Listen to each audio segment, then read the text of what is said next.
आचार्य जी, कल मैं एक वीडियो पब्लिश किया था भगत सिंह के ऊपर। कल जन्मदिन भी था उनका, तो थोड़ा फिर मैंने रिसर्च किया इंटरनेट पे उनके बारे में। फिर आपने एक आर्टिकल भी फॉरवर्ड किया था, तो कल मेरे को पहली बार पता लगा कि जब उनको फांसी दी गई उसके बाद उनका जो शरीर था उसको बहुत छोटे छोटे पीसेस में काटा गया, फिर बोरों में भरा गया और फिर वहाँ से चुपचाप ले जाया गया ट्रक में भर के, और फिर उसको पूरा जलाया भी नहीं गया और अधजली स्टेट में ही सतलज नदी में फेंक दिया, क्योंकि लोग आ रहे थे, डर के मारे भाग गए वहाँ से लोग जो लेके गए थे उनको। तो सुन के मतलब मन बहुत ख़राब हो रहा है कि ये मतलब ये करने वाले इंडियंस ही थे ना, जिन्होंने शरीर को काटा था छोटे छोटे पीसेस में।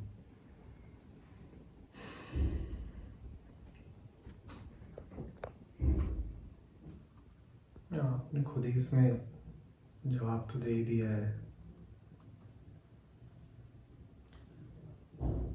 हम बार बार इसी तरह सोचते हैं कि भगत सिंह की लड़ाई अंग्रेज़ों से थी और पॉपुलर कल्चर में उसको दिखाते भी ऐसे ही हैं। भगत सिंह बनाम अंग्रेज सरकार कि अंग्रेज़ों की असेंबली में बम फोड़ा, अंग्रेज़ों पे गोली चलाई, अंग्रेज़ जज ने मौत की सज़ा सुनाई वगैरह। लेकिन लड़ाई किसी भी असली क्रांतिकारी की गुलामी के खिलाफ होती है, किसी इंसान के खिलाफ नहीं होती। इंसान के खिलाफ अगर कोई क्रांतिकारी लड़ता हुआ नजर आएगा तो सिर्फ इसलिए कि वो इंसान गुलामी का समर्थक होगा या गुलामी फैला रहा होगा, नहीं तो लड़ाई तो गुलामी के खिलाफ होती है। तो जब लड़ाई गुलामी के खिलाफ है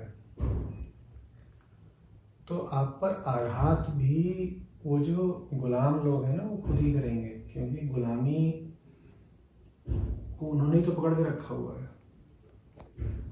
गुलामी के खिलाफ आपकी लड़ाई है तो आप पे गुलाम लोग ही ज़्यादा आघात करेंगे। गुलामी हम सोचते हैं जैसे गुलाम पर ज़बरदस्ती ला दी गई है, लेकिन गुलाम होता ही इसीलिए है, गुलाम गुलामी को स्वीकार ही इसीलिए करता है क्योंकि उसका गुलामी में कुछ स्वार्थ होता है। तो जब आप गुलाम से उसकी गुलामी हटाते हो, छीनते हो, तो गुलाम के स्वार्थ पर भी चोट पड़ती है। आप करो ना कल्पना कि भगत सिंह को वही शाम को ही फांसी दे दी गई लाहौर सेंट्रल जेल में, सुबह दी जाती है। फांसी किसी को भी दी जाए यही निर्धारित होता है कि सुबह सुबह दी जाएगी। इनको सब नियम कानून तोड़ के बदल के शाम को रात को ही फांसी दे दी गई। फिर इन लोगों के शवों को छोटे छोटे टुकड़ों में काटा गया, बोरों में भरा गया और एक पीछे के दरवाजे से निकाल करके ले गए और सतलज किनारे आधा अधूरा जलाया और उनको वही नदी में फेंक दिया। तब तक लोगों को खबर हो गई तो लोग आए, तो वो जो सब शवों के अधजले टुकड़े सतलज में फेंक दिए गए थे उनको बाहर निकाला। तो उसमें सोचिए ना कि कौन होगा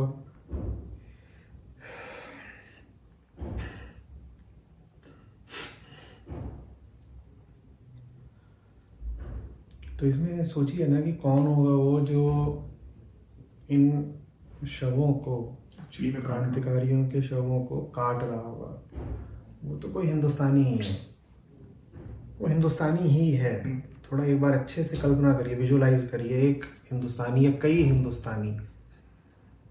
हिंदुस्तानी हाथी है जो भगत सिंह जो नहीं पहले सूली पे लटका रहा है, पहले से लटका रहा है, पहले सूली पे लटका रहा है, वो हिंदुस्तानी हाथ है। हिंदुस्तानी आदमी है जो उनको फिर नीचे उतार रहा है, हिंदुस्तानी आदमी है जो उनके मृत शरीर को छोटे छोटे टुकड़ों में काट रहा है। ये सब काम हिंदुस्तानी कर रहे हैं, अंग्रेज नहीं कर रहे हैं। ये बात बिल्कुल जरा भीतर उतरने दीजिए। भगत सिंह के शरीर को फांसी पे लटकाने वाला हिंदुस्तानी का हाथ है।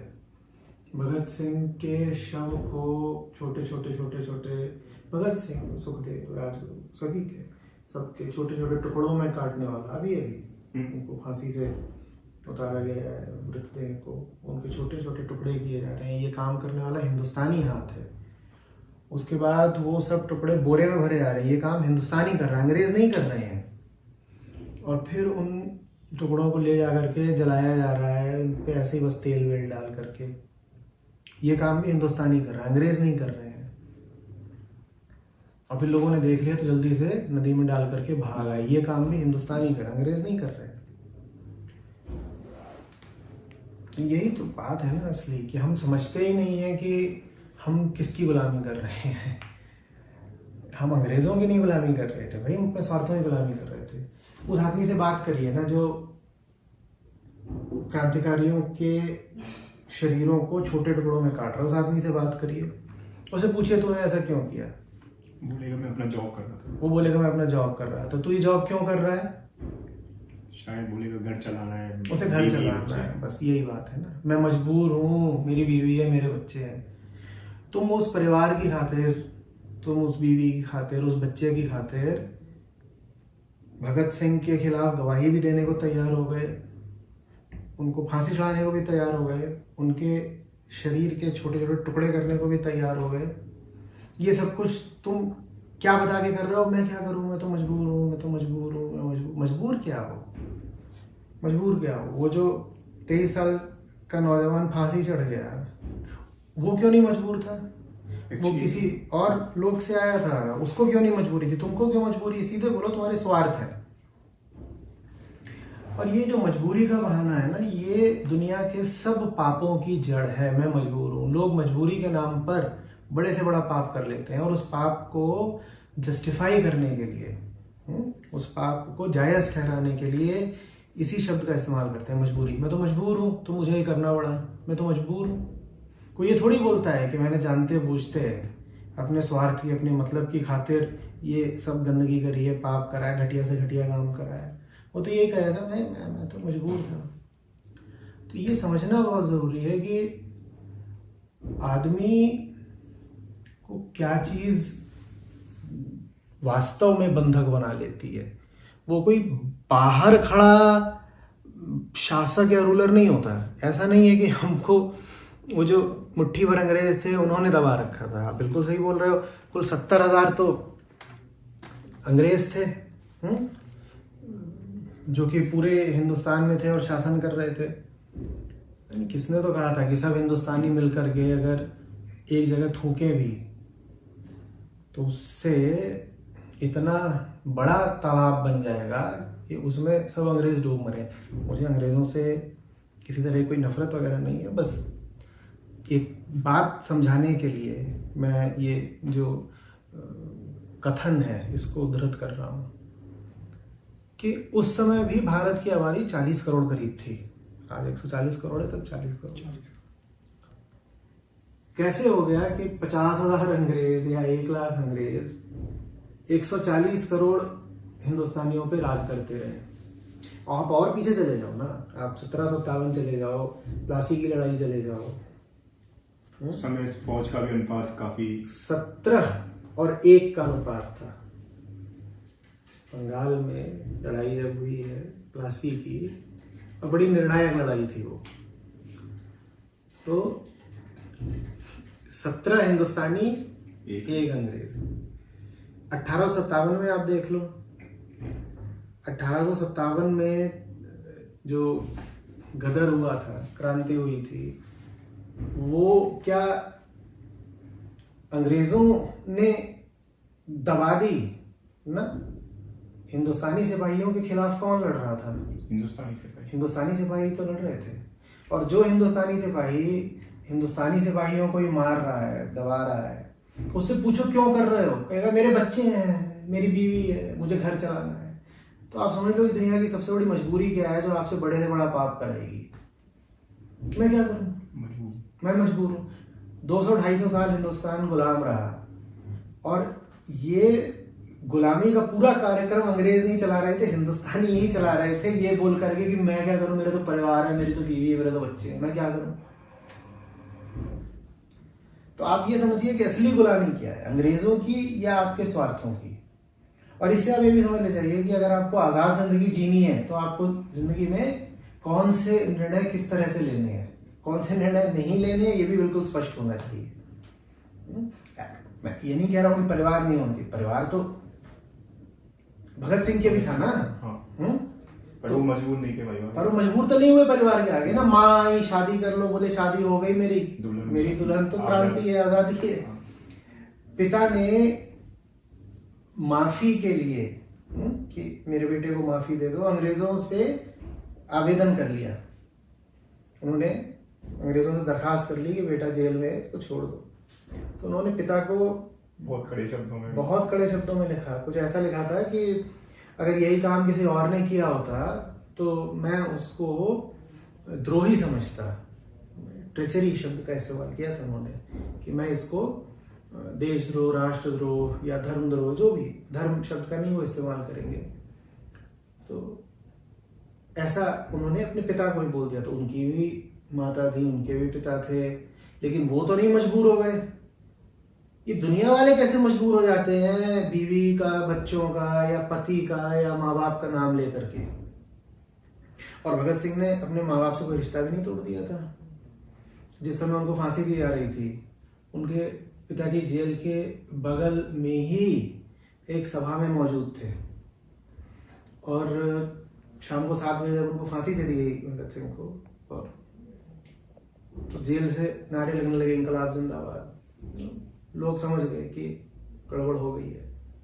तो जो भीड़ थी वो हिंसक, उग्र होने लग गई। तो सरदार भगत सिंह के पिताजी थे, नाम नहीं याद आ रहा उनका, उन्होंने ही फिर उस भीड़ को शांत करा कि हिंसक नहीं होना है। तो परिवार है, सुंदर परिवार है, जहां माँ को, बाप को, बेटे से प्यार भी है, बेटे पर नाज भी है, लेकिन उस परिवार में मतलब के और स्वार्थ के रिश्ते तो नहीं है ना। वहां ये सब तो नहीं हो रहा कि मैं क्रांति कैसे करूं, मैं तो मजबूर हूं, मेरी माँ ने कहा है तू ब्याह कर ले, मैं क्रांति कैसे करूं, मैं तो मजबूर हूं, माँ का दिल थोड़ी तोड़ सकता हूं मैं।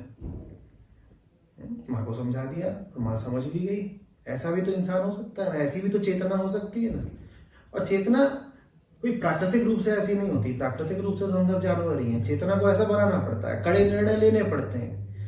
कड़े निर्णय आप ना लें और उसका जिम्मेदार आप हालात को ठहराएं, ये बात तो कहीं से ठीक नहीं है ना। ये बात अच्छे से समझें सब। कोई बाहर वाला आके गुलाम नहीं बनाता, न तब बनाता था, न आज बनाता है, न इतिहास में कभी बनाया, न भविष्य में कभी बनाएगा। कोई भी आदमी आप कभी गुलाम देखे, मजबूर देखे, कहीं ना कहीं उसका स्वार्थ होगा उसमें। नहीं तो आप सीधे कहोगे कि मरना मंजूर है, और मरे आदमी को कौन गुलाम बना सकता है भाई। ये भी एक तरह का स्वार्थ ही है कि मैं कोई भी कीमत अदा करके बस जीना चाहता हूं। क्यों जीना चाहते हो? अगर हालत ये आ गई है कि या तो मौत या गुलामी, तो भैया मौत चुन लो ना।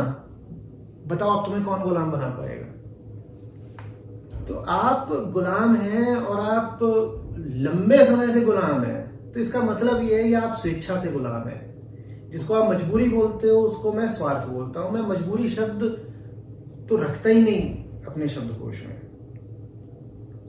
मजबूरी शब्द तो मैं इसमें रखता ही नहीं।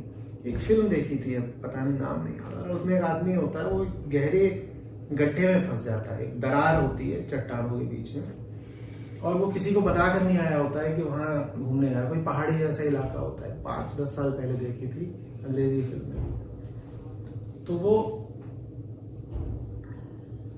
ऐसे हैं, 2 ऊंची जगह हैं, उनके बीच में दरार है, गहरी दरार है, और वो वहां पर गिर जाता है, फंस जाता है, और वो किसी को बताकर नहीं आया, और जगह बिल्कुल सुनसान है, शायद सैकड़ों किलोमीटर तक। तो कोई अपने आप जान ही नहीं पाएगा कि वो वहां फंसा हुआ है, वो वहां नीचे फंसा हुआ है, कोई जान ही नहीं सकता। और उसको देख रहा है, मर रहा हूं। हुआ क्या, वो नीचे गिर गया और उसका हाथ एक चट्टान के नीचे दब गया है। उसका जो हाथ है चट्टान के नीचे दब गया है। अब वो या तो मौत स्वीकार कर ले ये बोल के कि मैं बाहर कैसे आऊं, मैं तो मजबूर हूं, मेरा हाथ चट्टान के नीचे दबा हुआ है। वो क्या करता है, धीरे धीरे अपना हाथ ही काट देता है, अपना हाथ काट के बाहर आ जाता है। कौन आपको गुलाम बना सकता है? अगर आप कहोगे आजादी से ज्यादा प्यारा तो मुझे अपना हाथ भी नहीं है, अगर अपने हाथ की वजह से गुलामी झेलनी पड़ेगी तो हाथ वो काट दूंगा। हम अंग्रेजों को गाली देते रहते हैं, हमने कभी उस आदमी का नाम ही नहीं लिया, उस आदमी का कभी चर्चा ही नहीं की। वो एक हिंदुस्तानी था, एक नहीं हो सकता, वो दर्जनों हिंदुस्तानी हो जिन्होंने भगत सिंह, सुखदेव, राजगुरु इनके शवों को काटा है। सुनने में, देखने में, ये बात सुनने में कितनी खौफनाक, कितनी विभत्स है ना। हिंदुस्तानियों ने ही ये काम करा है कि उन्होंने अभी अभी शहीद हुए क्रांतिकारियों के शरीरों को गंडासों से, कुल्हाड़ी से, न जाने किस चीज से, आप देखिए, आप चित्र कल्पना करिए, वो लिटा के काट रहे हैं और हिंदुस्तानी उनके शवों के छोटे छोटे टुकड़ों को बोरे में भर रहे हैं और फिर ले जाकर के जलबाजी में जला रहे हैं और फिर नदी में फेंक रहे हैं। काम हिंदुस्तानी कर रहे हैं, हम उनकी बात क्यों नहीं करते हैं? अंग्रेजों को क्या दोष दे रहे हैं हम? हिंदुस्तानी आदमी अगर गुलाम बनने से इनकार कर देता, अगर कोऑपरेट करने से इनकार कर देता, तो अंग्रेज कैसे राज कर लेते? लेकिन हम ये देखते ही नहीं कि हमारे भीतर गुलामी की कितनी जबरदस्त वृत्ति है, हम कितनी जल्दी अपने आप को बेचने के लिए तैयार हो जाते हैं। हम कहाँ देखते हैं? दोष तुरंत दूसरे को दे देते हैं। वो आसान